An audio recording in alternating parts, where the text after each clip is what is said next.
Hi this is doctor Jean and welcome to YouTube channel Jean pharmacy. आज हम discuss करेंगे sore throat. Sore throat में basically fever हो जाता है और उसके साथ ड्राई कफ कभी कभार जो है वो एक्सपेक्टेड कफ होती है।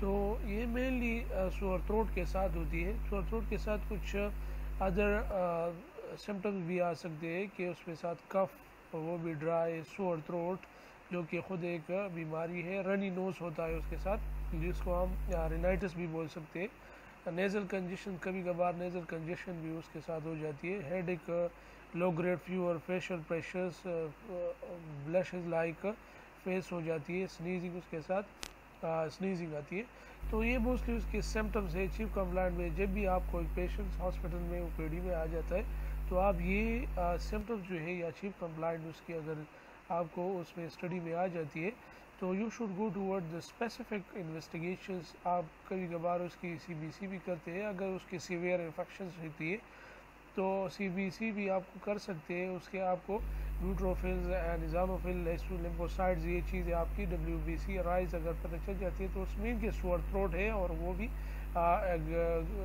हाई जो है वो ग्रेड पे चली गई है।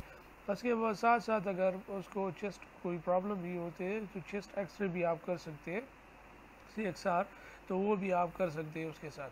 तो ये तो हो गई उसकी चीफ कंप्लाइंट। इस चीफ कंप्लाइंट के बेस पे आप एक रेशनल थेरेपी पे जा सकते हैं। तो रेशनल थेरेपी ये है, तो उस रेशनल थेरेपी का मकसद ये है कि आपकी और साइड इफ़ेक्ट से बच जाए and specific treatment toward your sore throat will be follow. तो आप उसके साथ साथ ये सोअर थ्रोट की ट्रीटमेंट दे सकते हैं विद एनी जो है वो आप बहुत ज़्यादा अच्छी कमांड के साथ। तो ये है उसकी एंटीबायोटिक्स है। सॉरी मैं यहाँ पे ये हटाता हूँ, ये दूसरी वीडियो से आइए। अच्छा, उसके बाद हम सबसे पहले उसको एगमेंटिन्स या इम्क्लेव जो कि एक एंटीबायोटिक्स है या पेनिसिलिन ग्रुप का, तो सबसे पहले हम ये देते हैं उसके एज के हिसाब से। अगर बच्चों है तो बच्चा है तो उसको 375, अगर उससे भी छोटा infants related to the 12 year से कम उम्र की हुई है तो हम उसको सिरप पे जाते हैं 125 and 250 milligram also available in markets, 250 milligram in a 5 ml, so वो अवेलेबल है इन अ पाउडर फॉर्म में।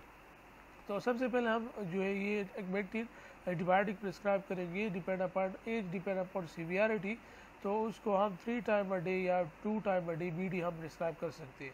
अगर इस someone who is allergic toward the penicillin group और पेनिसिलिन ग्रुप से उसकी एलर्जी है, उसकी स्किन इरेक्शंस पैदा हो जाती है, स्किन उसकी ख़राब होती है और भी कोई इन्फ्लेमेटरी रिएक्शन आ सकते हैं तो उसको हम एक मैक्रोबेक जो मैक्रोलाइट ग्रुप्स होते हैं, मैक्रोबेक, एजोमैक्स या जेट्रो, जो भी ड्रग आप प्रिस्क्राइब कर सकते हैं। ये तीनों मार्केट में अवेलेबल है, 250 मिलीग्राम और 500 milligram, depend upon severity and age related factors.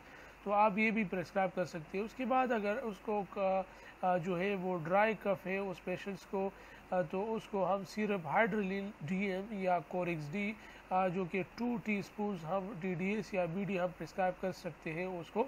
ये 2 सिरप अगर ये है तो well known, well good, and अगर ये नहीं है तो ये आप प्रिस्क्राइब कर सकते हैं।